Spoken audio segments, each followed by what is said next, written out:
नमस्कार। आज मु आ गोटे रेसिपी नहीं आसी पुणी माछ को नहीं मुझे नहीं 4 पीस माछ मसला नहीं सोरिष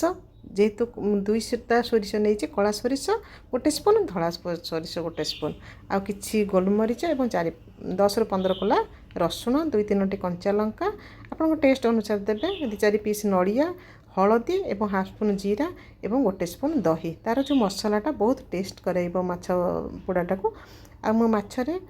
आवश्यक अनुसार लुणटा पकईदेली और से जो मसलार गोटे स्पून सोरिष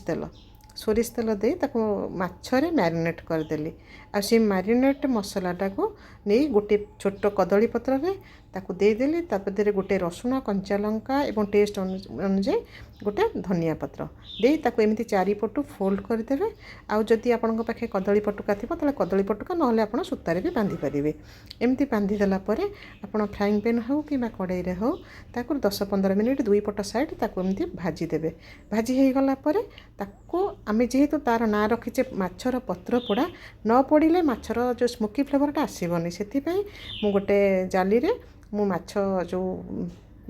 फ्राए करी ताको मु 2 पट साइड पोड़ीदेली एवं देखंतु माछर पत्र पोड़ार जो फ्लेवर आसूची जो तार स्मोकी फ्लेवरटा बहुत टेस्ट करिवो जे